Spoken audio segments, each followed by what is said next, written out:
what Tommy Paul and Jim Courier have in common, it's not their good looks. It's Brad Stine.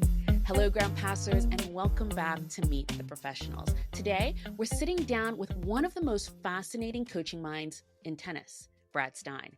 He coached Jim Courier during that early 90s prime and has been in Tommy Paul's corner as Tommy has grown into one of the most dangerous players in the game right now. Brad's career is basically a front row seat to how tennis has evolved. The training, the travel, the pressure, the expectations, and what it actually takes to guide a player through all of it then and now. In this conversation, we get into Brad's path through the sport, what great coaching looks like behind the scenes, and why tennis coaches don't get the same household name recognition as coaches in leagues like the NBA or NFL, even though their influence can just be as massive. So grab a coffee, get comfortable, and let's get into it. Hello, everyone. Welcome, ground passers, to another episode of Meet the Professionals. We have the lovely Brad Stine here to talk to us about all things coaching. We've been promising this episode for a while, Nick. We've been promising a full deep dive into coaching for so long, and I don't think we could have gotten anyone better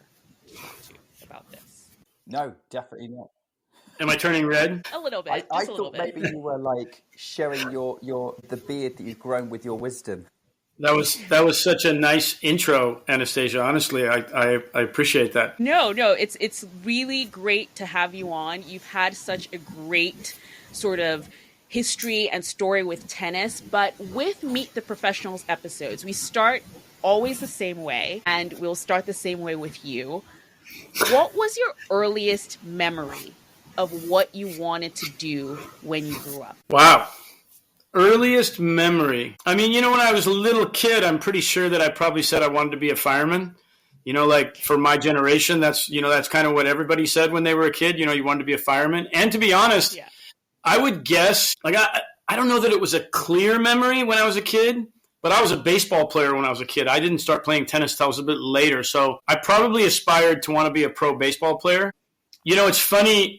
It's a great question because I can tell you the moment that I actually verbalized for the first time ever in my life that I was going to be a tennis coach. I was on a conversation with Greg Patton. I don't know if you guys know Greg Patton or not, but he was a legend and is a legend in the collegiate tennis area, two-time NCAA Coach of the Year, and a great mentor to me, was the best man in my wedding. And Greg is really the person that I credit for me being where I'm at and having had the career that I've had, because he contacted me about becoming involved with and coaching the USTA junior national team, which back in the 80s we called the Junior Davis Cup team.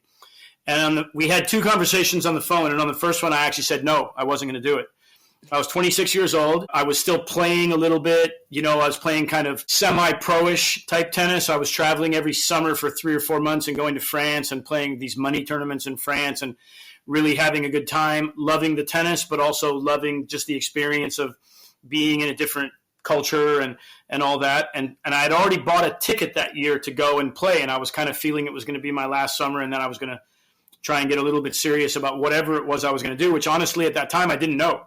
I really didn't know what I was going to do. And then Greg called me again the next day, and we had a long conversation, and he basically talked me into it. And at some point in that conversation, he asked me, well, what do you want to do? What do you see yourself doing 10 years from now? And I said, I think I probably want to be a coach. And I think that's the first time that I ever, in my head, literally, I know it's the first time I verbalized it. And so, it had probably been there for quite a while. Yeah. I was helping as the assistant coach at Fresno State, where I had played at that time, so I was already kind of in the coaching realm. And as I often say, I'm not sure I was smart enough to do much of anything else. Coaching was a good path for me from that standpoint. But that's the first time I know that I really said it.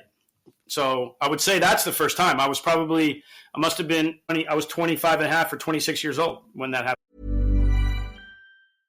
Meta is investing $600 billion in AI infrastructure, bringing jobs to communities across America. Phil, a Meta building engineer in Las Lunas, New Mexico, says, welcoming Meta into our community is creating more opportunities. Learn more at meta.com/buildingamerica. Make your spirits bright and your wallets happy at the Navy Exchange, where we believe in savings. This holiday season, enjoy everyday low prices, military exclusive deals, and of course, no sales tax ever. Want extra holiday magic? Join our next level rewards program for monthly rewards, scratch card savings, a birthday gift, and other great perks. Not a member? Join in store or at mynavyexchange.com, where we believe in savings and we believe in you. Open to authorized military and civilian patrons only.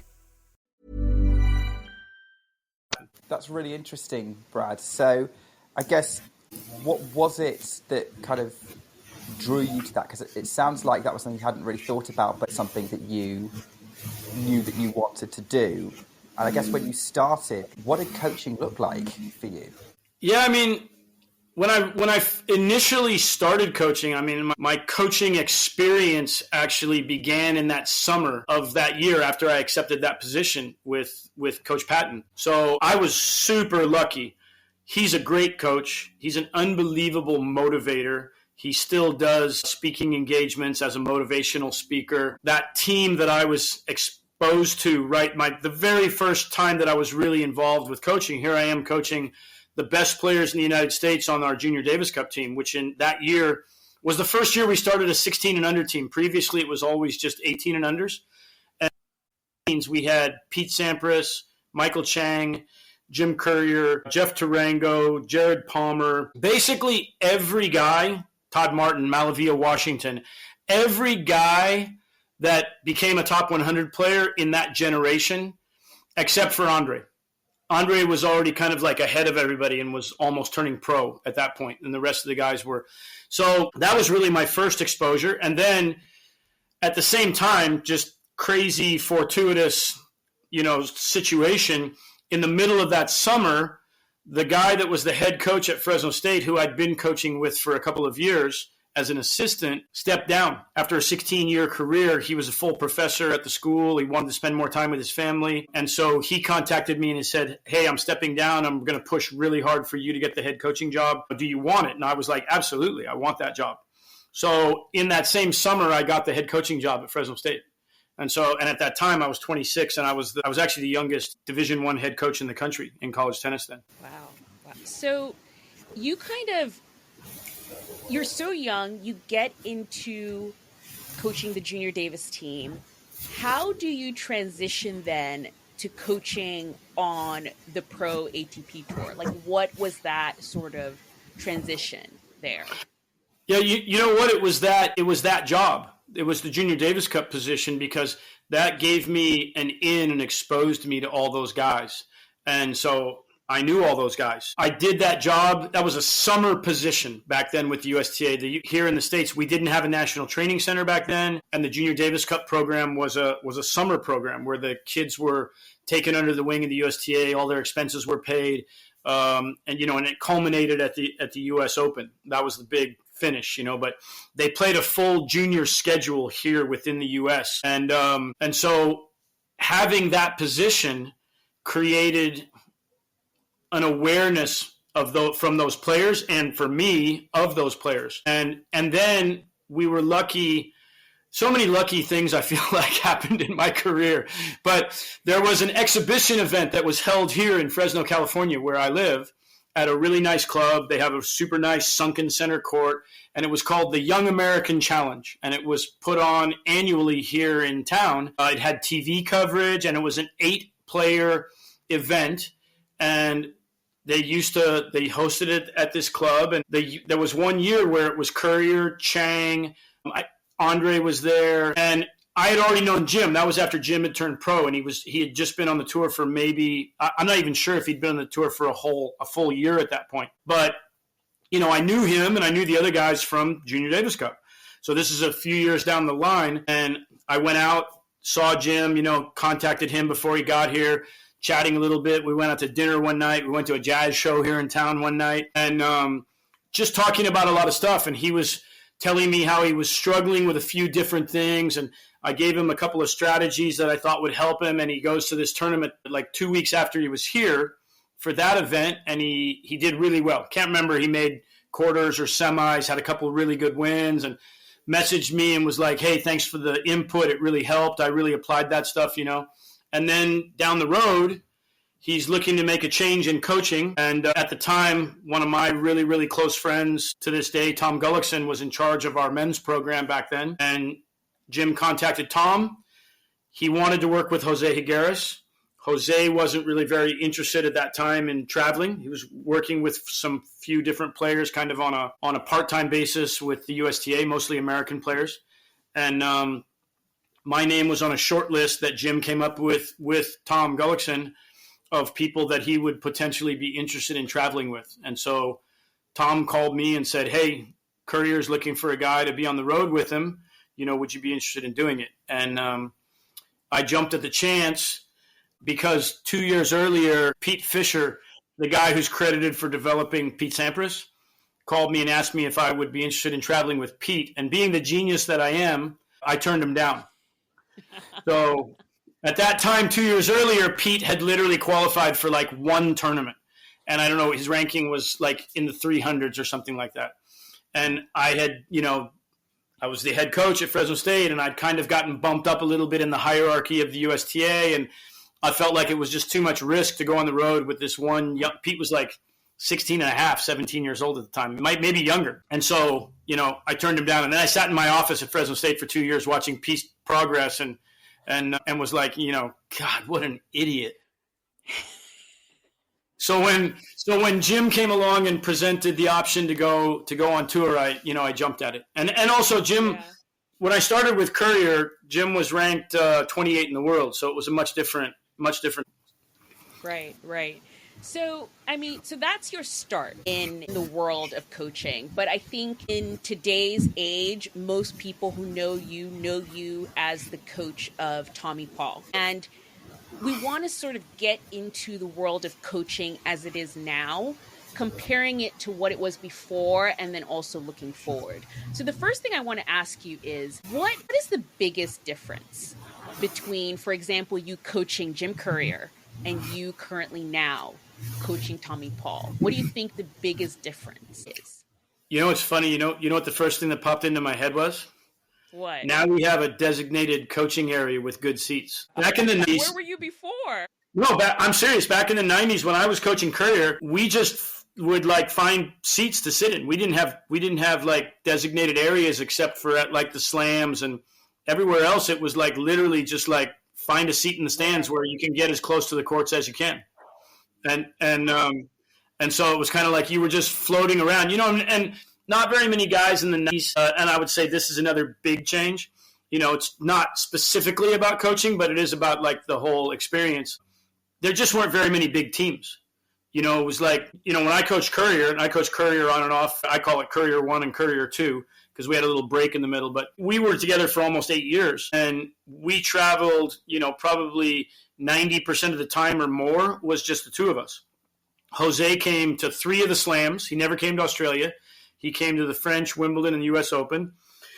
He went to Indian Wells because he lives in Palm Springs, and he went to Indianapolis because he always had a deal, his own deal with Indianapolis. And then he went to the ATP finals. I never went to the ATP finals with Jim. So I would take that time off and he would take the Australian off. And so otherwise it was just me and Jim. It was just me and Jim that were traveling. And Jim used the ATP physios, and he didn't have a strength and conditioning coach that traveled with us. Like out of those 8 years, his strength and conditioning coach probably came 2 or 3 times at the most. So now, I mean, I like having a small team. We're still with Tommy, a relatively small team, the vast majority of the time. It's generally Tommy, myself, and Sebastian Kozarin, our physio. And then now and then Franco, Tommy's strength and conditioning coach, will come. But the majority of the time, it's the 3 of us.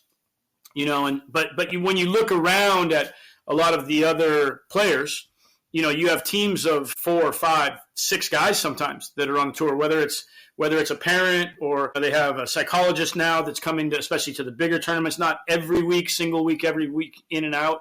But a lot of the players are traveling with, you know, almost an entourage to the bigger events, especially to the slams and to like the bigger Masters 1000s. They're all the same, but, you know, some of them are considered a little bigger than others. So I think that's an enormous change. I think from the standpoint of coaching itself and being on court and spending time with your player and trying to talk to your players about doing this or doing that to try and progress their game. I don't think that part has necessarily changed an enormous amount. The court dimensions are the same. The balls are relatively the same. There's a lot of discussion about the balls all the time, but the balls are relatively the same. Obviously, the biggest change in tennis, and we have to deal with that from a coaching standpoint and then with our players, is the racket and string changes, the equipment changes from that standpoint. The game has changed. There's no doubt about that from when I started coaching back in the 90s or in the 80s. The game has changed to where we're at now and how the game is played and how you see and perceive the game. And I was just talking yesterday. I had lunch with my former assistant coach when I played college tennis yesterday, and we were talking about a lot of this. And one of the things I was saying to him was that one of the nicer compliments I've gotten over the last, 6 or 8 or 10 years was a friend of mine, someone that I know that I respect a lot in tennis, said to me that one of the things they've always been so impressed with about me is that I've stayed current in the game. I've recognized as changes have taken place. I'm not a spring chicken anymore out here, but so I've been in the game for over 30 years, coaching at this level on and off. And so when you go back and you look at how the game was produced, and it's funny, the players of today, if you talk to Tommy or Taylor or Alex Mickelson, I'm sure European guys, South Americans, the Asians are probably all the same. They see video from the 90s and they're like, oh my God, these guys were so bad. Like look how slow the game was. And it's kind of frustrating sometimes because you were there and you're watching the game, and the game was impressive. The athleticism of the guys in that period. I think when you go back a little further, it does get slowed down, the way the game was produced a little bit. But the game is definitely faster. Tennis is a faster sport. It's a more physical sport now. I've tried to make adjustments in relationship to that. One of the things that we did this year, which I thought was Tommy's been dealing with some injuries. And so I've asked Franco, his strength and conditioning coach, to eliminate Tommy doing cardio training, like track work, and substitute that for time on a stationary bike or an assault bike or some other form of cardio where he can monitor Tommy's heart rate and know where he's at so that he's getting the development that he needs, but that he's not putting the pounding on his body, because I do think that the physicality of the game nowadays takes a greater toll on the athletes that are playing, on their body.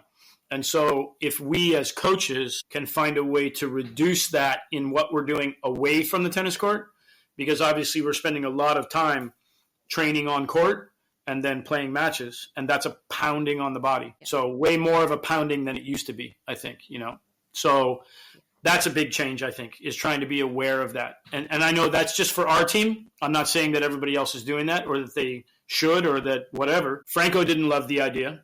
He really, but he feels, and I don't disagree with him to some. He feels that you dig down deep and find what a guy's really made of with those track workouts a lot of the time.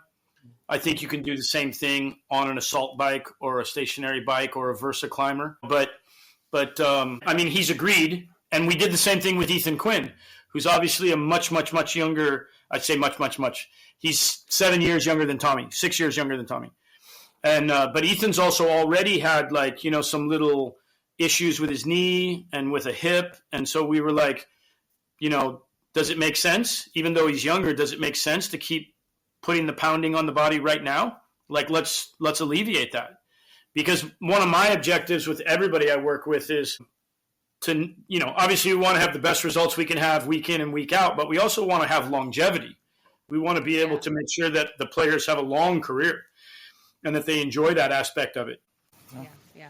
That's really, really interesting hearing you talking about a bit behind the scenes, because this is one of the things that I'm really excited about talking to you, Brad, which is what the role of a coach is. And from what you've been kind of describing, it sounds like almost like a team manager, like you would see a coach in a team sport type thing, or kind of a career manager in that sense, and sort of finding ways to help your player, in this case Tommy, develop. And there's a lot of, when people who aren't in the game or haven't been in this position kind of speculate on what the role of a coach is. It can be something like are you a technical director describing what a player should or shouldn't do, or a tactical consultant where a player will talk to you about what they want to do and you tell them whether it's a good or bad idea or feed different things in there. I don't know whether you do that as well, and maybe it's quite a multifaceted role, but it sounds to me like from speaking there, you kind of see what is your role as a coach? And do you I think that you just hit it on the head. And if I had him here in front of me, Nick, I would put a hat on and then take it off, and then put a different hat on and then take it off, because that's part of what tennis coaching has always been. And that part hasn't necessarily changed either. And I think that I can only speak for our team, because I think different teams have different dynamics of who's in charge and who's making final decisions. The way I look at it always, and I say always, and that's not true. One of the things I was going to say is that from what you're saying, part of it depends on who you're coaching and at what point in their career they're at. So, for example, I started with Marty Fish when Marty was 18 years old, and he was ranked about 360 in the world. That's a very different scenario than working with Sebastian Grosjean, who, when I started with him, was 28 years old, married, and had 2 kids. So he's a different human being in a different position in his life than Marty was at 18 years old.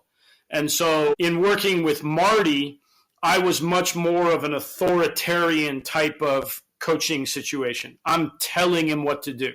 I'm telling him what time to be where. I'm telling him a lot of things. And I think that we've had that experience also with Ethan, with Brian Garber, who travels with Ethan, and we work together. And Brian's been, boots on the ground day to day. I feel like I'm kind of in the command center sending messages to Brian about what we want to do. And then we meet at certain places. But the first year and a half with Ethan was we're telling him everything. It's not a real collaboration, to be honest. It's us being in charge. When you work with someone like when I work with Sebastian, or now I've been with Tommy for 6 years, and I'd like to think that I'm smart enough to recognize that when I started with Tommy, he was outside the top 100. And Tommy was also still already a little bit older. So Tommy was 22 when I started with him. So it wasn't like he was a kid, but he also hadn't made top 100. So there was a little bit of a balance of, I'm telling you need to do this versus, hey, let's discuss this. And then as Tommy's matured and become more professional in how he approached everything, which probably I would say it took a year and a half, maybe even a little bit longer before I would say Tommy was really a full professional, like making the right choices, making the right decisions on a regular basis, And I also say that when you want to make a change in your life, if you're a smoker, for example, or you're someone who doesn't get out and exercise very much, and you make a decision, man, I want to stop smoking. I want to start going to the gym on a regular basis. That becomes a day-to-day process. You have to say, okay, I'm not going to smoke today. You have to say, I'm getting myself to the gym today. Even if it's only for half an hour, I'm going to go to the gym. You have to do it on a day-to-day basis. So with Tommy, with Ethan, with everybody, there's a constant input of this is the right thing to do. Ultimately, he may not make that decision, but this is the right thing to do, and this is why.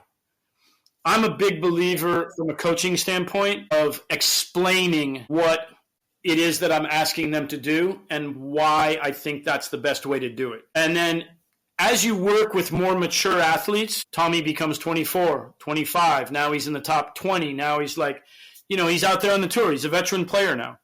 Things become much more collaborative. And in the end, you want your player, I want my player anyway, to be the CEO of our company. I want him to have the final say. And what you said before, Nick, is very true, is that you become a little bit of a consultant. But I do want to be clear, I want to be really clear, that I see my role primarily as a tennis coach. So I'm coaching tennis. I'm coaching the technical aspects of tennis.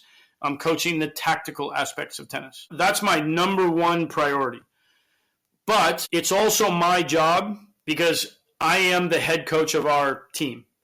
I think you talk to anybody in our team and they'll tell you that. And our team is basically, it's Tommy, it's Franco, it's Seba, and it's Hugo. So Hugo Armando is a coach that is based in Florida, and he works with Tommy when I'm not there. And we have constant communication about what Tommy's doing, what's going on. With Seba, what his role is as a physio. With Franco, what his role is as a strength and conditioning coach.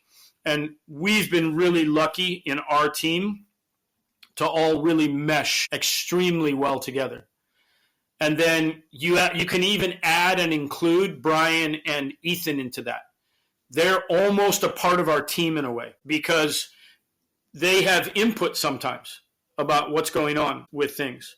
So ultimately, yes, I manage all that, but I would take the most pride in what I do in saying we've made technical changes in Tommy's game.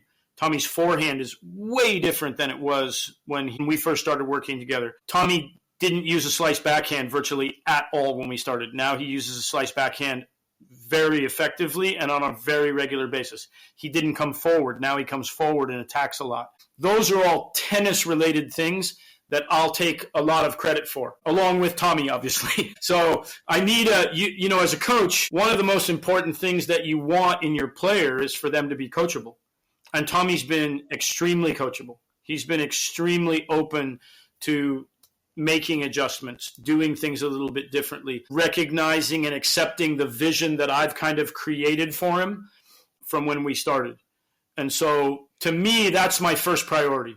And then after that, man, I know Brian is. I'm not as much. Brian's a travel agent. He does all the travel for Ethan. He sets it up for him. We're psychologists. If anyone's out there listening to this, I'd like to be in the commencement at Harvard and have someone give me an honorary, psychology degree, because I've been doing this for 33 years with professional tennis players and, individual athletes. I think more than any other athletes. I could be wrong.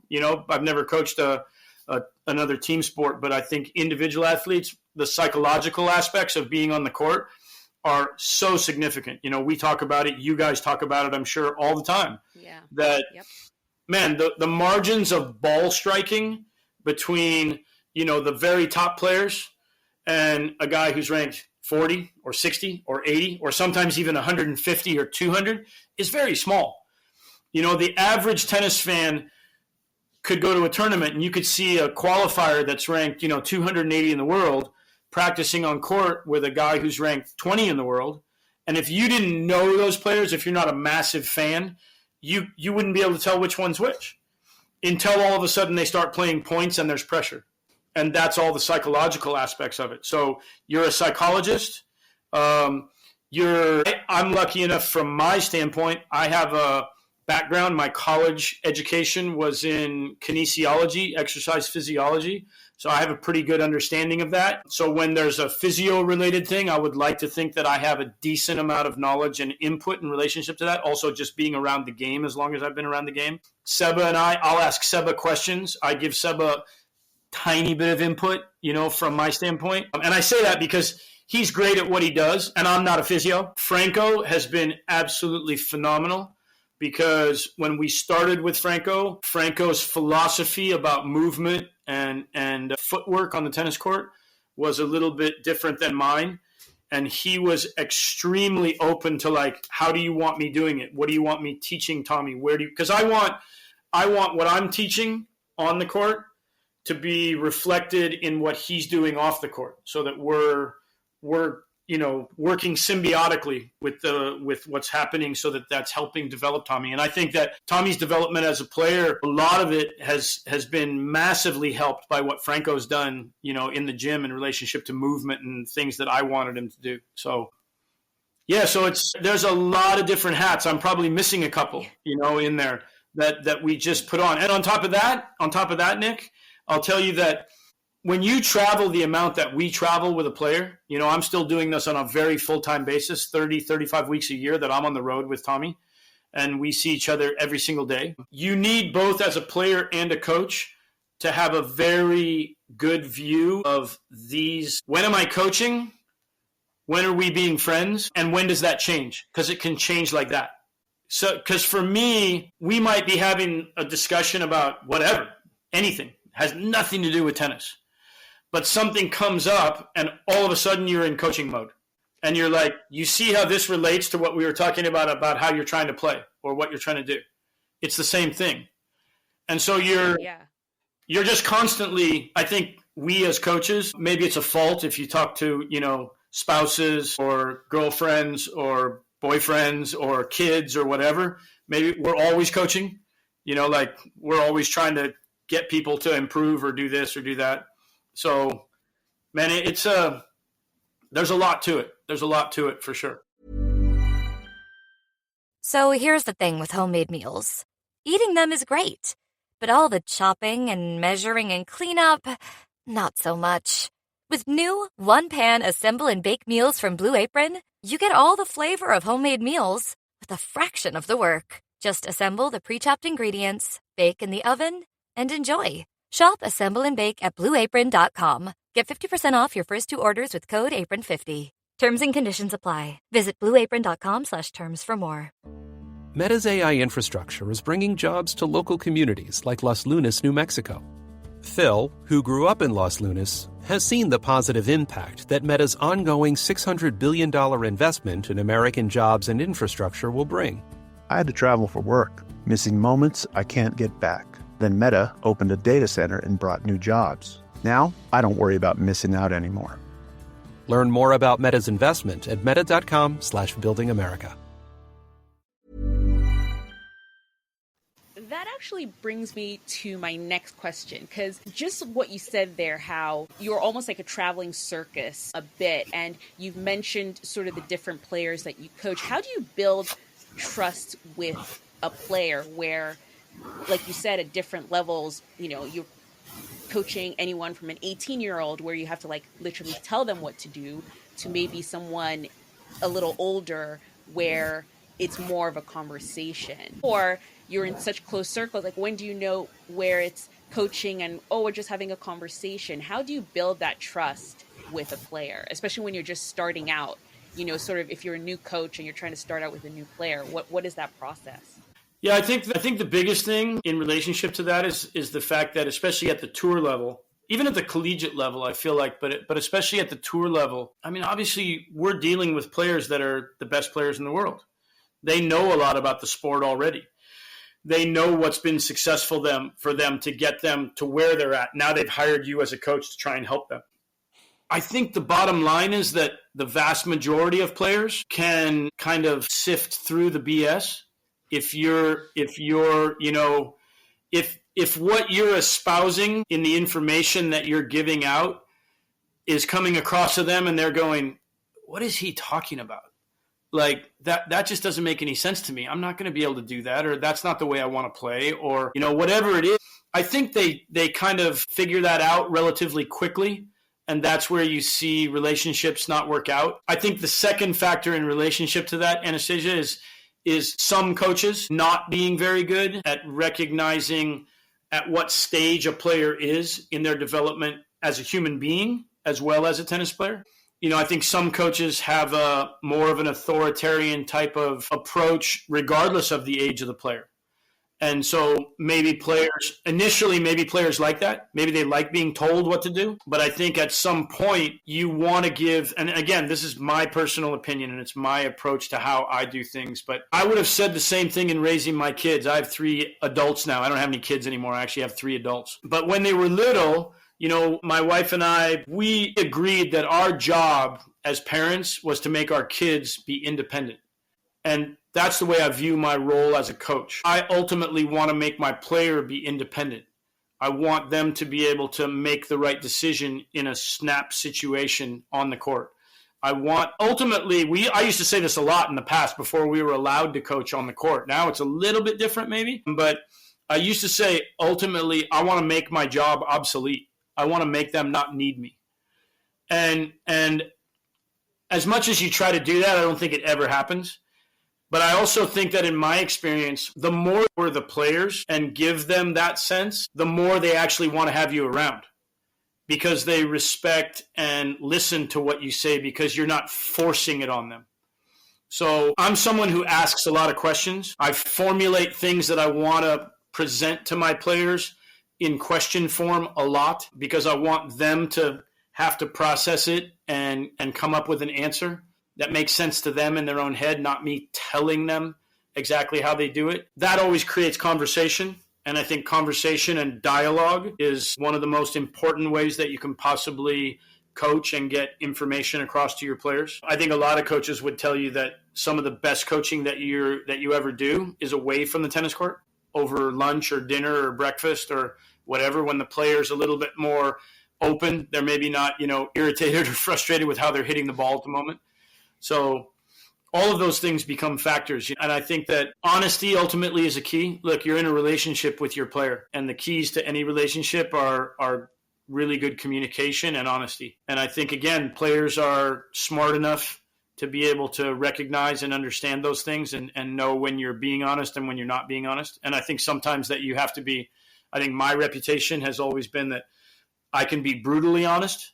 I try to be brutally honest. How you frame that sometimes is really, really important. The words that you use and the presentation of that. I learned a long, long time ago when I was coaching college tennis that you don't have to scream and yell at players to get a point across. You can be stern and let them know that you're serious, but you don't have to scream and yell. I was a bit of a yeller when I first started in college coaching, probably because I was so young. I was trying to make sure that I was commanding respect from the players. Some of my players were 2 years younger than me. So yeah, I think that presentation is super important. I think one of the things that I know, Anastasia, that you did one of these with Brian Garber. And I think that if you spoke to Brian, I think one of the things that he would say is that both he and I, partly through, Brian's makeup is like this also. I think we're similar in a lot of ways, but we've been brutally honest with Ethan since he started on tour. And sometimes that hasn't been easy. Sometimes it hasn't been easy for us. Sometimes it hasn't been easy for him. But he's been great about knowing that we always have his best interest at heart when we're doing that or feeling the need to do that. And so I think in the end, that's just grown the respect that we all have for each other. It's interesting talking about kind of coaching. Now, I know you mentioned a bit sort of how coaching is now with, now it's mic'd up and, coaches are a bit more visible and in the spotlight. Teams are bigger. Do you think that has helped coaching, or has it helped coaching, or do you think it's hurting? I don't know how you feel about what currently is happening now. I know some people are all for the coaching and some are not. How do you feel about where it's going right now? Yeah, it's kind of interesting. A few minutes ago, I made myself think, when you asked me the first question about what, way back about some of the differences between coaching in the 90s and coaching now, the most obvious one should have been, well, we can coach now. We're allowed to coach. I think that coaching has always gone on to some degree or another, but it was obviously not allowed. Now we're allowed to coach, and that's definitely created a little bit of a different dynamic in what we can do. It took Tommy and I a couple tournaments to kind of settle into that and make it. I would say at the beginning, he started using it as a means to kind of vent towards us or at us in the box, which he'd never done before, never really had done that. But all of a sudden it's like, oh, I can say whatever I want to the box now. And instead of using it as a positive way to kind of get, critical information that can help you play better tennis, it was more him verbalizing the things that were going on, that he was irritated about on the court. And we needed to sit down, and we did have a conversation about that and said, look, that's not the goal of this, and so we came to a conclusion that Tommy, he didn't need to look at me or engage with me to be able to absorb coaching. You just need to be listening and paying attention to what's going on. So that was a big change for sure. And then I think that there's been a push, which I think's good. Obviously for us within our profession, the ATP has actually even made a push to try and make coaches be a little bit more visible in what's going on. So now with the coaching that's allowed, there's a little more visibility throughout the matches, cameras pan to the coaches on the sideline. There is a little bit of, we've had a lot of discussions within our coaches meetings with the ATP Coaches Association about being mic'd, not being mic'd from the standpoint, if I'm wearing a mic and I agree before the match to wear a mic, that's one thing. But a lot of time there's a live mic that's just right in front of us. And I don't like that. I think the vast majority of the coaches don't like that. You don't have that in other sports unless, there might be a mic that picks something up here and there, but there's not a mic that's literally right on the coach throughout a football game or a, US-based soccer game or a NBA game or something like that. And I don't think coaches would want that. There's been matches where you're very aware of what's going on if you have a mic right in front of you, and you probably coach a little bit differently than if you didn't have one. I'm not one to. I was just going to say, what did you think of? Because I remember seeing this, and I think it was the French Open in Roland Garros, where Ben Shelton's coach, so his dad, was mic'd by the network, by TNT, and he communicated with the sort of the commentators during the match. I think he was playing with Carlos Alcaraz, and it was like play by play, like actually communicating. So that was even a level up from just having a mic there, listening to what he was saying. He was almost participating. I did that as well. Anastasia, both at the French when Tommy played Carlos. Oh, wow. Okay. I was on that. I had a headpiece and was mic'd up. It wasn't on all the time, but I was communicating with John and Patrick McEnroe. They would come basically at the end of a set and come in. You could also listen. You could choose to listen to them or not listen to them throughout the match. And then at the U.S. Open, the coverage at U.S. Open took that to a whole nother level. Again, where we were doing that, I was interviewed 2 or 3 times during match play. And actually, I talked to Tommy after the match with Nuno Borges and asked him if he was aware that I was being interviewed during the match and if he was comfortable with that. And he said, I didn't even know, like I wasn't aware at all. And I was like, okay, then that's fine.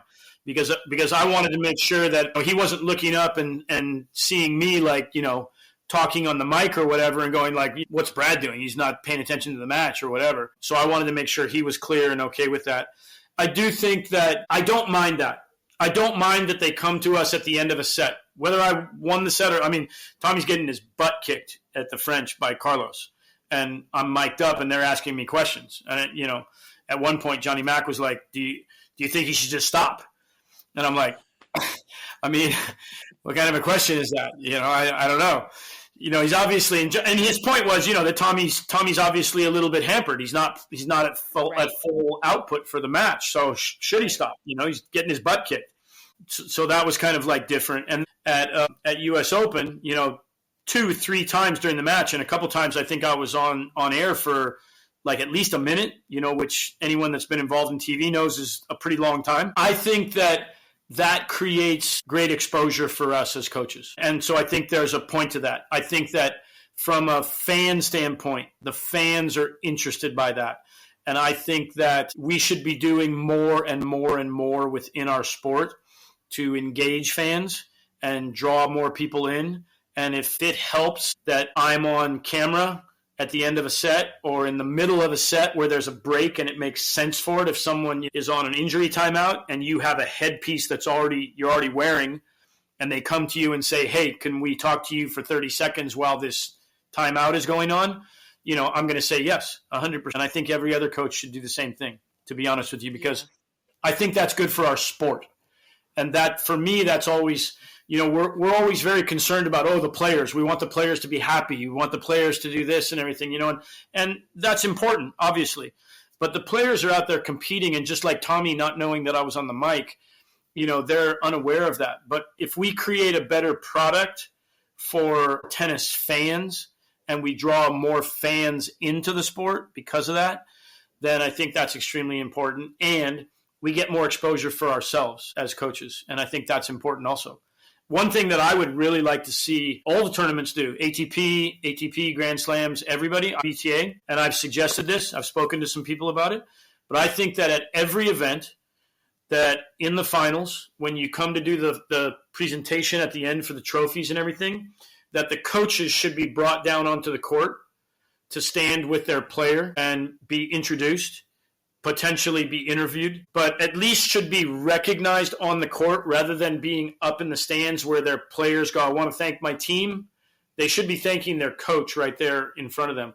And it always irritates me a little bit that the guy who's sitting in the umpire's chair that's calling the score gets some little memento of his having participated in the finals of the tournament, and the coaches are not very recognized.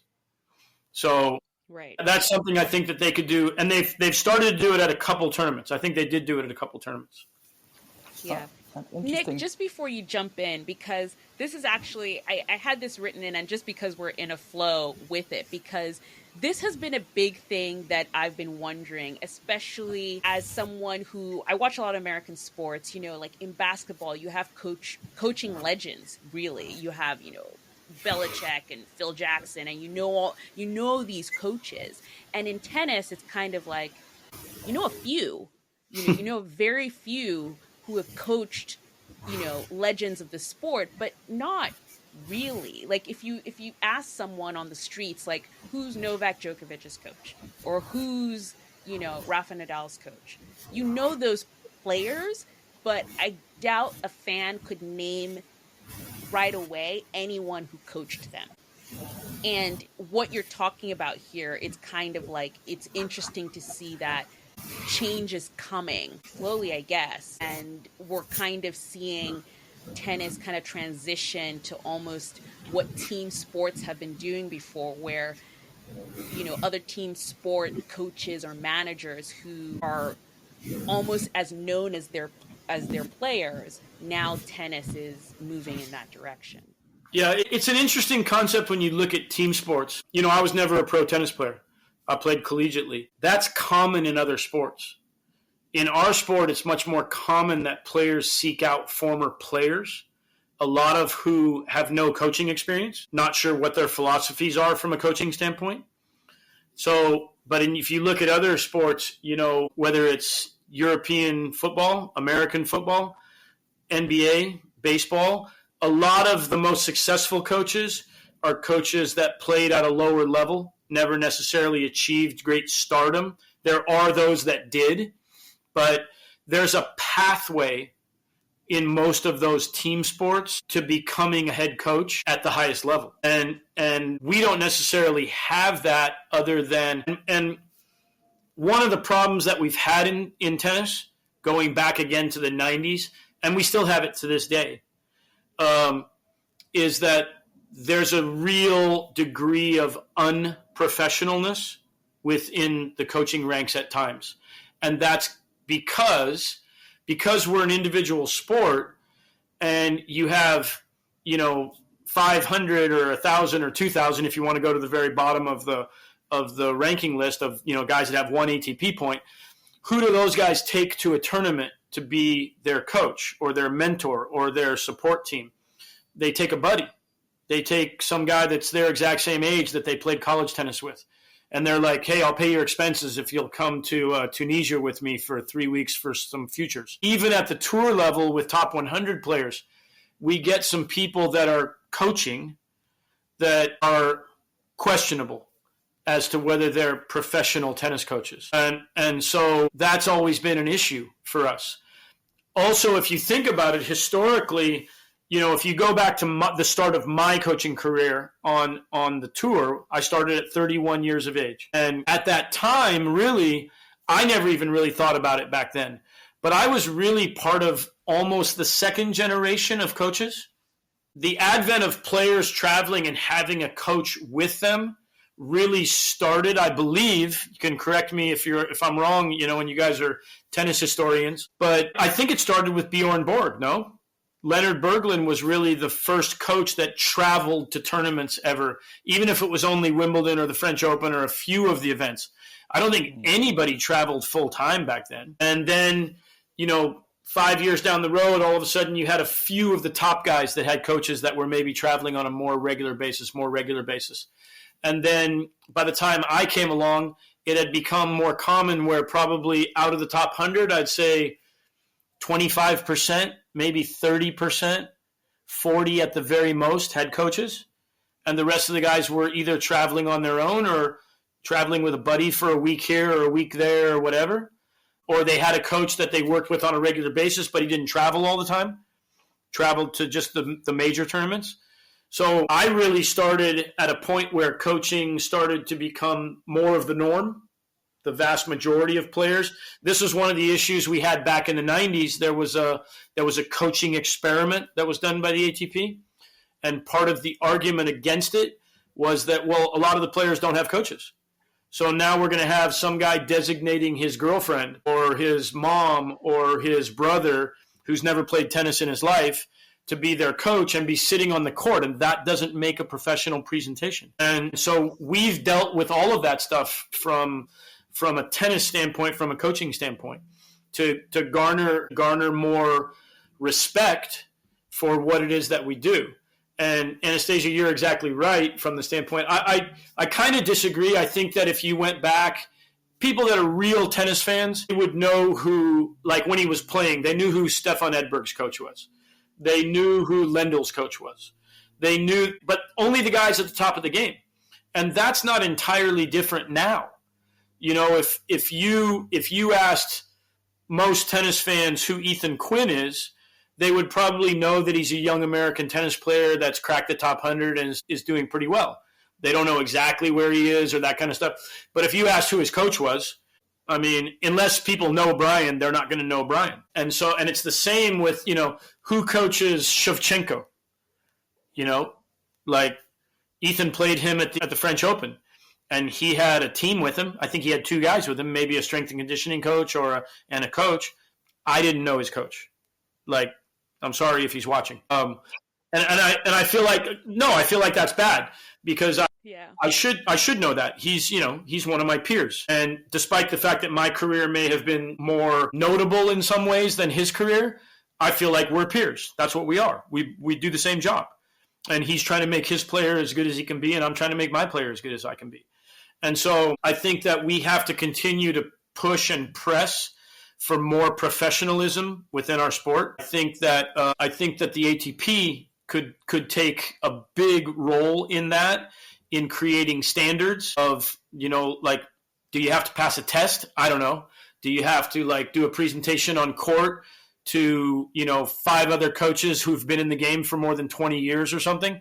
Maybe. So that we don't have this scenario where the camera pans to one of the boxes and you have someone in that box, whoever it might be, that just doesn't look or present or feel very professional. It's not like Saquon Barkley is going to the sidelines during a game and talking to his mom about how he should be, you know, making the cut to try and get to the end zone. And that's an issue that we've had and we have still to this day. Make your spirits bright and your wallets happy at the Navy Exchange, where we believe in savings. This holiday season, enjoy everyday low prices, military exclusive deals, and of course, no sales tax ever. Want extra holiday magic? Join our next level rewards program for monthly rewards, scratch card savings, a birthday gift, and other great perks. Not a member? Join in store or at mynavyexchange.com, where we believe in savings and we believe in you. Open to authorized military and civilian patrons only. Meta is investing $600 billion in AI infrastructure, bringing jobs to communities across America. Phil, a Meta building engineer in Las Lunas, New Mexico, says, Welcoming Meta into our community is creating more opportunities. Learn more at meta.com/buildingamerica. I think that's interesting what you're saying there, and that goes back to I'm thinking of your answer to the previous question Anastasia put forward, that obviously the increased visibility of coaching and your idea of having coaches on the court as part of presentations should be a reflection of that increased visibility, of the increased roles of coach over the last few decades, which is really, really interesting insight that you've given there. I guess my question would be, obviously, great visibility reflects the role that you play in developing your player, and that's the most important thing in there, and you're right, it should be done well. But again, a lot of people who are coming to tennis are coming from watching team sports, because there's not many other individual sports out there. Yeah. And so I guess my question to you is, if we do have this increased visibility of the coach in tennis, as kind of you're suggesting, but as the trend seems to be following in that direction, I think a conversation would probably need to be had about who's ultimately responsible for performance and results, because in a team sport it is the coach a lot of the time, or is held responsible by the media and by the fans, and I was wondering whether is there a possibility that then the discourse around tennis, or the perception of tennis, might end up being the coach ends up being ultimately responsible for the players' results. Yeah, which, we are to some degree, right? We should be if we're doing what we're supposed to be doing in training and preparation. And, it's historically, before we had this, the change where coaching is allowed, tennis coaching was a job of preparation. We weren't allowed to coach during the matches. So it was a job of preparation. How do I prepare my player to be ready as he possibly can to compete at the best level that he possibly can for this particular match? And then do that again for the next match if he wins that one, and for the next match or for the next tournament. And so it was fully and completely a job of preparation. Now it's a job of preparation, but I have the ability to make adjustments within the match. And so that creates more responsibility for me, and I want that responsibility personally. If I can have a positive outcome on the match, if I can create a scenario where I can help my player produce and play better tennis and compete better than what he might have if he was there completely and totally on his own, then I'm doing what I'm supposed to be doing. I think that what you're saying also, Nick, and one of the things that I think would create a lot more exposure for coaches, and I think that it should happen, to be honest with you, is that in the post-match interviews, post-match pressers that we have all the time, players are required to do, that coaches should do those as well. They should either come with their player, they should either do them together in conjunction with each other, or there should be a press conference for the player and a press conference for the coach. So to me, again, that creates a lot more exposure for the coach. I think it makes us have to be a lot more professional. We have to think about our responses and our answers. I mean, you're going to see a lot more personality of the coaches in those environments, because maybe after a win or a loss, you should have to do the presser either way, just like the players do, So I would be interested, personally. I would be interested to see Sasha's dad, have to do a post-match interview after he loses in the finals of a slam, or after he loses in the quarters of a slam, or after he loses in the second round of a Masters 1000, and maybe he's going to be pissed, look, we see in team sports all the time, right? Coach comes in and he throwing profanities left and right, and he's just pissed off about the loss, and he's taking it out on the press. And so you'd see a lot more personality, I think, of the coaches and what's going on. And I think that's another way that also, I think one of the things that happens for our coaches and for our sport is that I get way too much attention. Darren Cahill gets way too much attention. And I say that in a positive way, because I would like to think that I'm a relatively articulate person that comes across well and does a good presentation on these type of things. And Darren does the same thing. I can name a bunch of other people that do the same thing. But it's not fair that I get asked to do this quite a lot in comparison to Brian Garber. I'm just using Brian as an example, but name the coach of, like I said, Shevchenko or 20 other guys that are ranked somewhere between 60 and 100. And like you're saying, let's get those guys more exposure. I want those guys to get more exposure.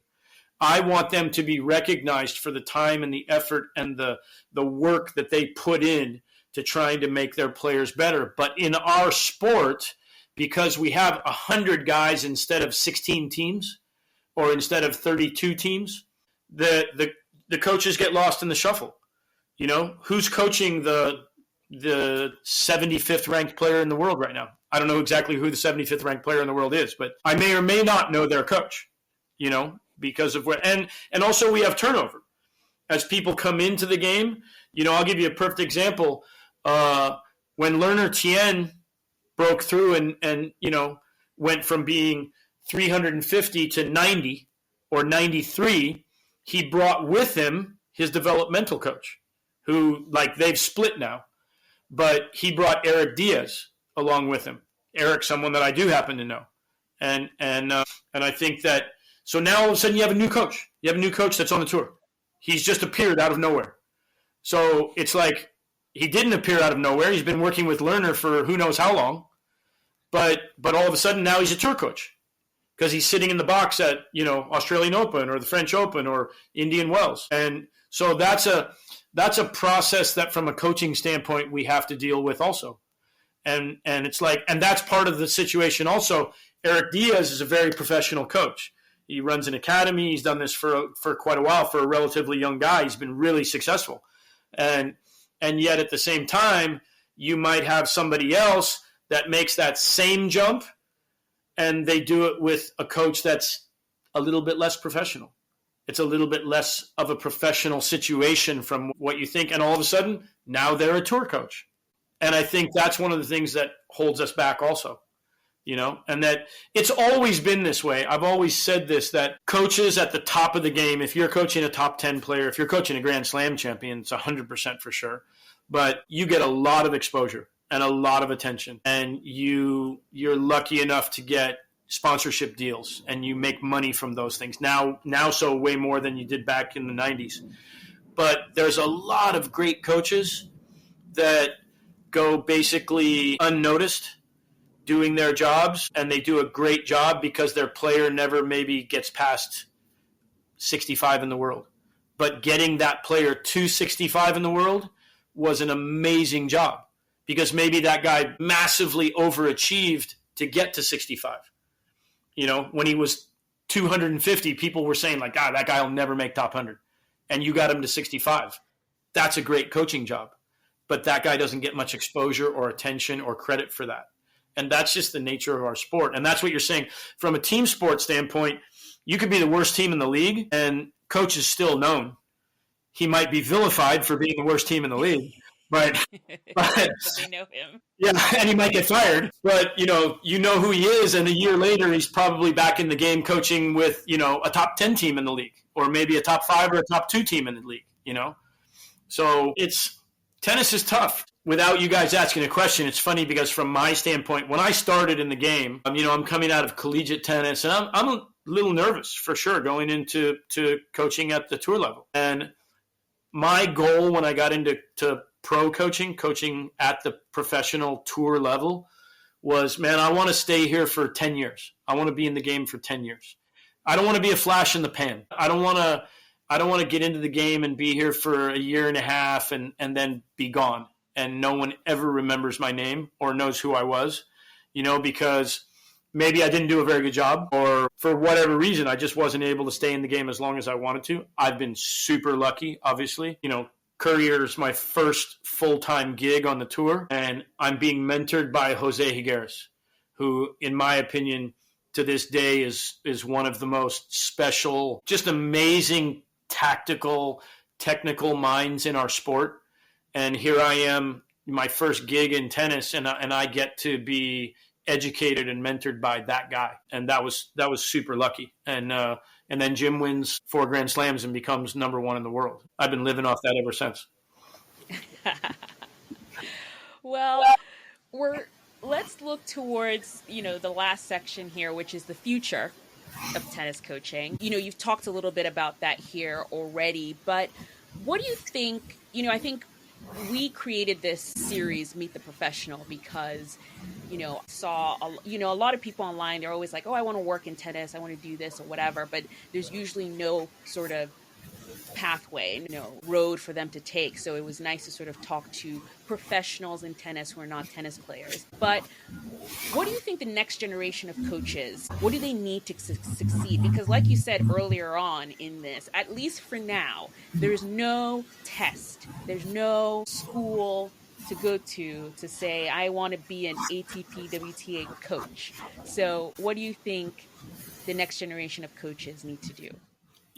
I think that honestly, the path that I ended up taking is still the path that you take. It's not my exact path by any means, but I think that especially if you weren't a player, that's the thing that's different. If you were a player really at any decent level as a tour level player, if you were top 250, 300, 400, whatever, you played a few qualifyings of some tour events or whatever, there's a respect that's given to that. If you were a really good player, then there's an instantaneous respect that's given to that. That's something that in some ways, especially when I was younger, and to this day, to some degree, I've always had a little chip on my shoulder, which I think is maybe one of the reasons that I've done well in the game, because I wasn't a player.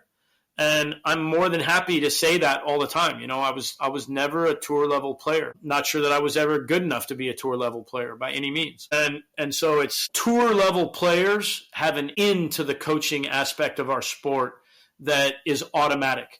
And sometimes I think that's unfair, because I don't think that every guy that's played on the tour necessarily makes a great coach. We certainly had some, you know, when you look at Juan Carlos with Alcaraz right now, and the guy that always pops into my head now, he just popped out of my head, but is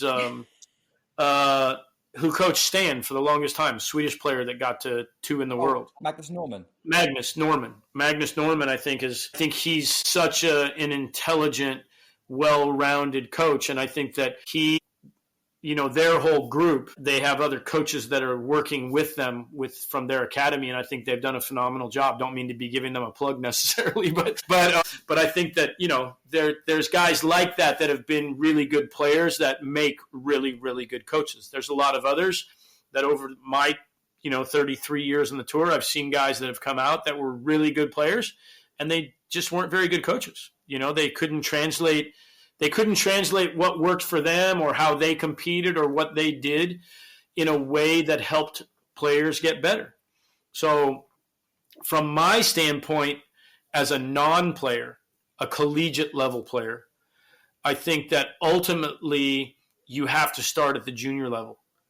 You have to develop yourself at the junior level. And something that I've always said, I've said it on a number of other podcasts, is that I think that one of the skill sets that you should have as a coach, regardless of whether you were a player or not, you should have the ability to take the information that you want to present to a professional tennis player, and you should be able to present that to a 10-year-old that's never been on the court before, or to a ladies 3-0 player that's 40 years old. And you should be able to present that in a simplistic method that allows that 10-year-old or that lady to understand what it is you're presenting to them in the concepts. Are they going to be able to do it instantaneously like a pro level player or a college level player or a high level junior? No, obviously not. But will they be able to understand it and comprehend it and then try and work towards it? You should be able to present that in that manner.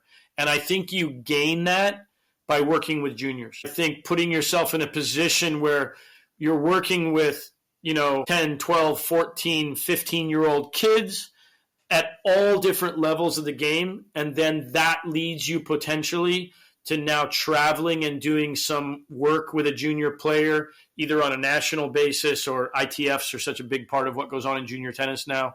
Wasn't back when I was, coaching initially. But that gets you exposure to coaching.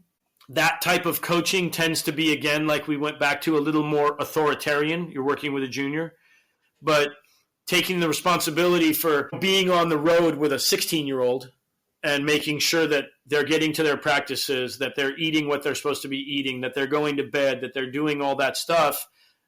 That's an education for you as a coach.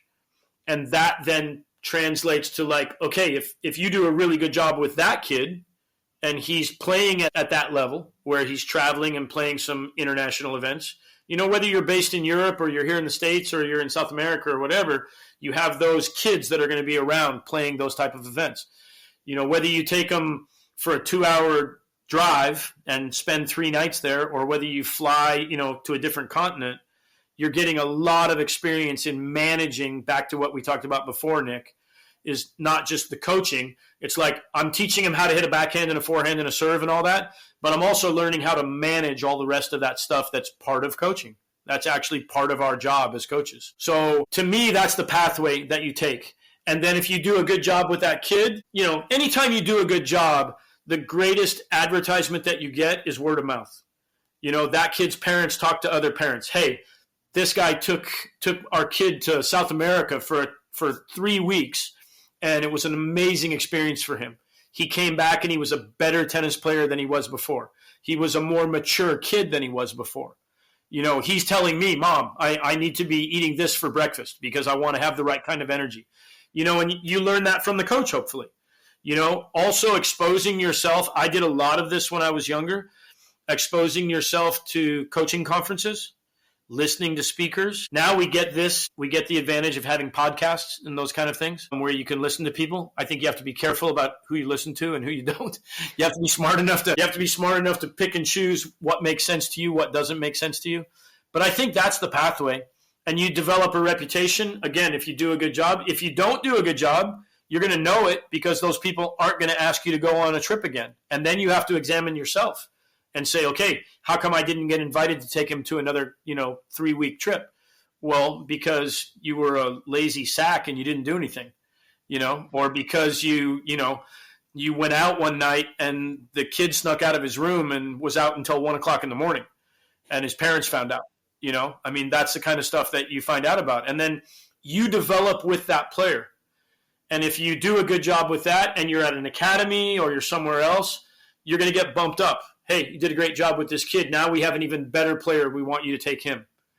And that puts you in a position where you go from that kid to a kid who's playing futures or a kid who wins, or at least competes at the Grand Slam level in the juniors. And that's a progression. I've known a few guys that have tried to skip those progressions and have just been like, hey, I want to be a tour coach.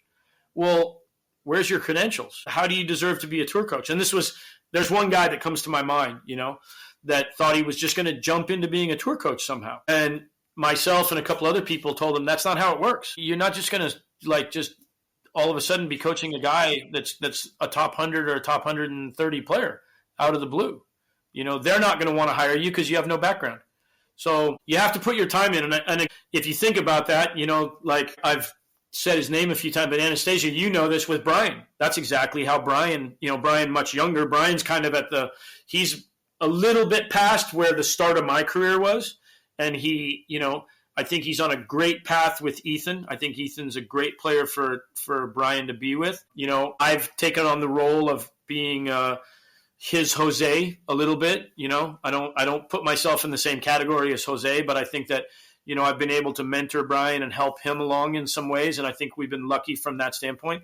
I think I was so lucky from that standpoint, and I think that's something that if you're a young coach, you have to seek out those kind of people to at least, maybe they're not officially part of your team, but you have to have those kind of people around that you can rely on, that you can reach out to, and they can mentor you. I look back, I've had 4 great mentors in my coaching career, and they all came along at the right times in my career for some reason. One was my junior college coach, a guy named Rich Anderson, who I learned so much from him about the technical aspects of the game. He was a great technician at teaching the game, and there's things I use to this day about how to hit the ball and the mechanics of hitting the ball that I learned from him back in the early 80s. And then I was exposed to Greg Patton, and I really learned from Greg that you just didn't give in on the moral, ethical, integrity aspects of what you demanded from a player, and that character mattered. Those things were all character. I don't think Greg was the greatest technical or tactical coach in the world, but he was a phenomenal, amazing motivator. He created an environment where players got better all the time, and he held them to a standard that was incredibly high. And that always stuck with me in my mind. And I think coaching character is so important, and that was a big aspect for me. And then Tom Gullickson came along for me, and Tom made me recognize and understand so much more tactically about the game, and also that you needed to make it fun. You needed to create an environment for the players where it was enjoyable and entertaining for them while you were still competing. And then the cherry on the top for me was Jose Higueras, who was just, he's just another level in my mind. And I got to be around that and see his presentation with Jim and with other players and how he trained them on a regular basis and everything. And so all of those things led to me being the coach that I became, and they're all, I look at those 4 guys to this day, and those 4 guys just they helped me so much at the different times in my career. Really, I think it's really cool. I think you've kind of covered a lot of it. That's really, really helpful advice for anyone who's looking to go in. Like, don't just jump to tour level. Work your way through. Go and coach a youngster. And I think that's where a lot of the people who aren't coaches, who haven't been players, I should say, haven't been players, have kind of come in. And that's where you're kind of like, oh, they got this kid to this point, and then they kind of get themselves on the radar. We'll probably see Learn Etienne's coach on the tour again at some point, gets picked up by someone else, because let's face it, he got Learn Etienne to this breakthrough. I guess this is probably a bit of a tangent based on what you're going on, but this is really interesting to me. But would you give any different advice to anyone wanted to coach, depending on whether they wanted to go onto the ATP or WTA tours? Because we mentioned a lot of the guys today, and I'm more known on the podcast for I tend to watch slightly more WTA than ATP, but I was wondering whether these coaching ideas are kind of universal, doesn't really matter, or whether you would need to consider different things. Yeah, I think I spent a very brief amount of time with Jenny Brady while she was struggling a little bit with her plantar fasciitis. That was while I was coaching Tommy. She approached me and Tommy was like, yeah, it's fine, no problem. And I always thought it was funny because I used to say that Jenny was the Tommy Paul of the women's tour. She was just super, super chill and laid back and, super talented. And so I spent some time with her, went to a few tournaments, but other than that, I've never coached on the women's tour, so I think the women are a little bit different. I mean, women are different. Anastasia, agreed? The book, Men Are From Mars, Women Are From Venus. We communicate a little bit differently. We hear things a little bit differently. I mean, I would say that if I was going to go coach full time on the women's tour, I think that, I might go read that book, for example, and think about your presentation towards a female athlete is probably a little bit different. You could say the exact same words in the exact same tone that you said to a male player, and they might be received differently, perceived a little bit differently. And I think you have to understand that, that if you're going to be on the women's tour, obviously coaches that have been extremely successful on the women's tour, they must understand that to some degree. They must also understand, I think, that, just because you're working with a woman doesn't mean that they're fragile or that you're going to break them. You have to be tough on them, just like you are with a male athlete. I think that's why they're where they are, because they've been successful, and been able to push through a lot of things. But yeah, I would imagine that it's different. So you have to maybe understand that and spend a little bit of time. It's the same thing, if you get out there and you are on the women's tour more, and I think it goes back to what I was saying before. If you take that whole scenario I talked about before, and now you make that player be a 12-year-old girl, a 14-year-old girl, a 15-year-old girl, that's a different scenario.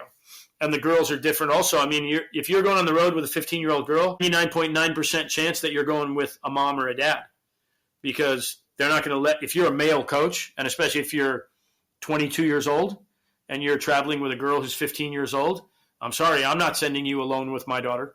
So someone's going to go in that scenario.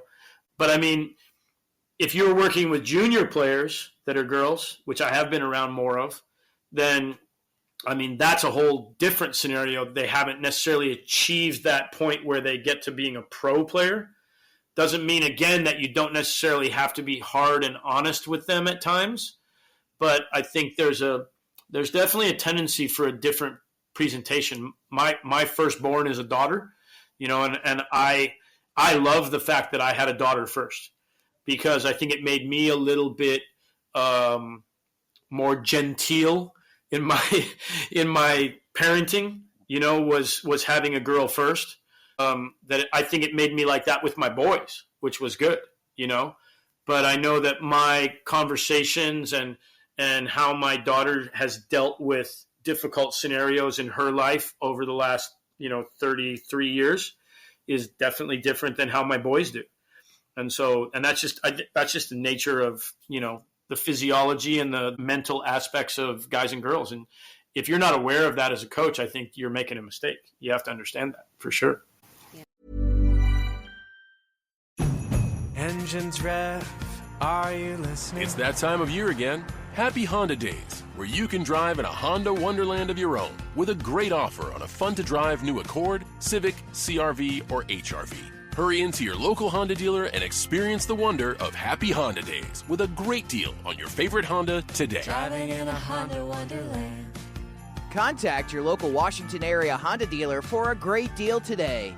See dealer for financing details. Exclude Civic Si and Type R. Stuck in a dinner rut? Let Cook Unity handle dinner with chef-crafted meals delivered right to your door. Cook Unity makes it easy with new menu drops, weekly recommendations, and a growing community of award-winning chefs. Plus over 400 flavorful meals for every palate. Shake up your meal routine. Go to cookunity.com/mealtime50 or enter code mealtime50 before checkout for 50% off your first week. That's cookunity.com/mealtime50. When you walk into a Burlington, you're walking into amazing prices and great gifts. That's main character energy. Because at Burlington, the holiday savings aren't the only things turning heads. Discover quality finds and perfect presents for everyone on your list, even those who are hard to shop for.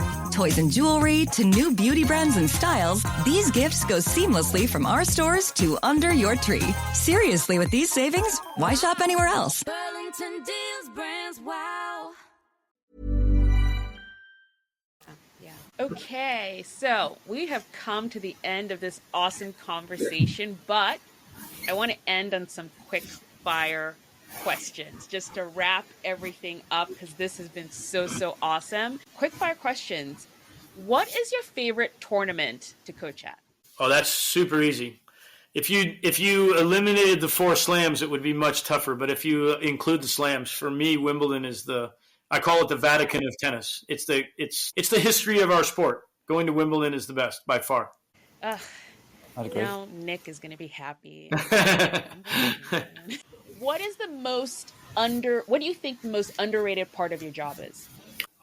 The most underrated part. That's a tough question. Gosh, I think it's both the most overrated and the most underrated. Probably in some ways is the travel. The travel. The travel can be brutal, but it can also be phenomenal. The places that we get to go to, and if you take the time to explore places, and I'm someone who loves to expose yourself to different cultures and different food and all that kind of stuff. So the travel for me is great. It gets overrated. Oh, look at all the spectacular places here, and you're like, yeah, I've been on the road for 6 weeks right now. I'm just ready to get home. Okay, and this one I'm really fascinated. So take Tommy out of the picture just for a week. You could coach anyone in the world for a week, male or female player. Who would it be? For a week. Can I take the second week of a Grand Slam and say that if it's the 1 week that's the second week of a Grand Slam, I'm taking either Yannick or Carlos. One of those two guys.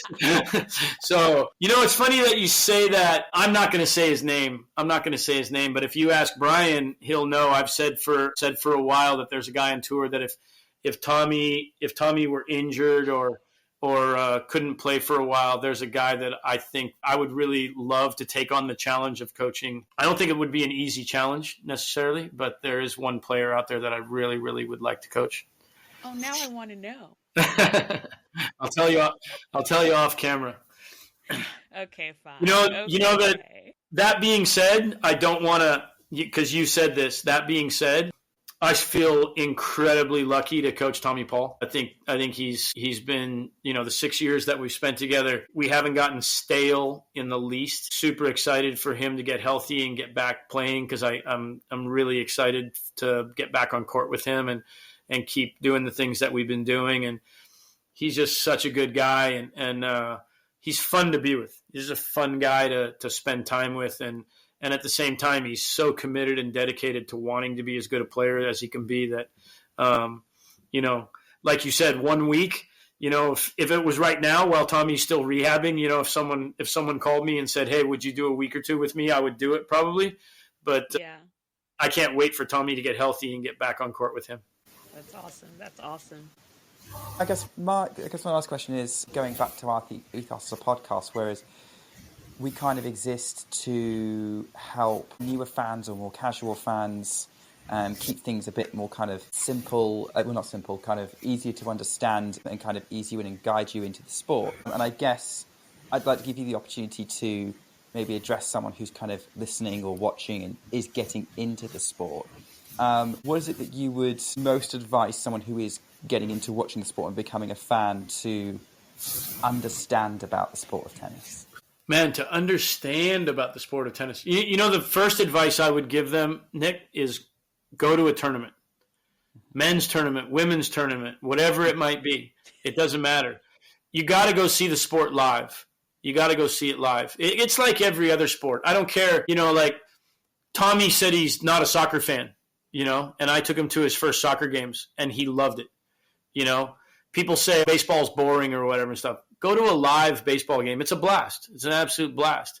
And you haven't experienced any sport, I don't think, until you've seen it live. So I would encourage anyone that's interested in tennis, even in the smallest amount, to make an effort to go to an event. Even, you know what?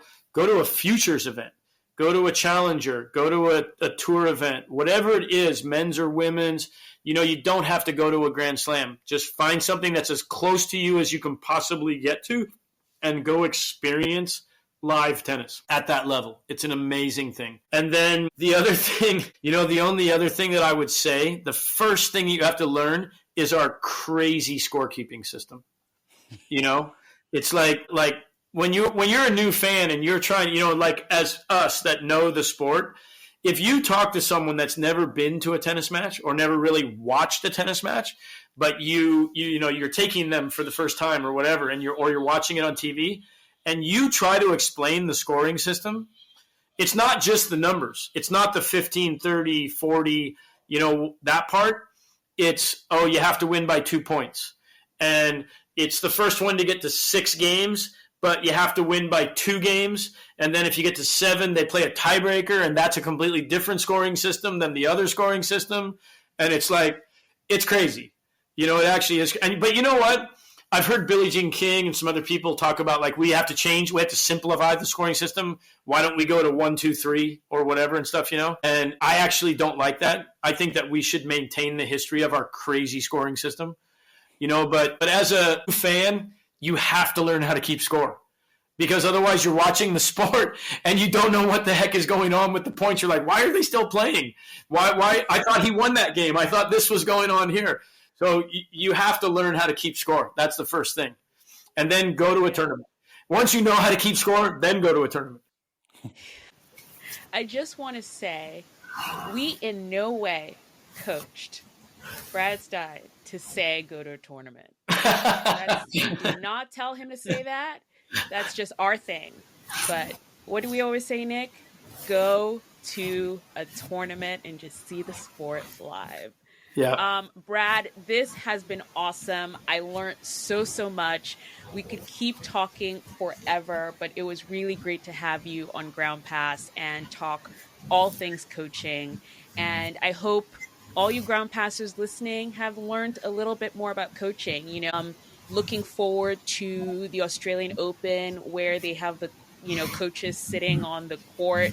You know, I feel like if you're watching that coming up, you will understand better. Brad, I'm sure you're going to be mic'd up for the tournament, so it's going to be great. It's going to be awesome. At some point here or there, for sure. Yeah, totally. Nick, it's been awesome. It's been great. We will see you guys at a tournament sometime soon. Bye, guys. Thanks, guys.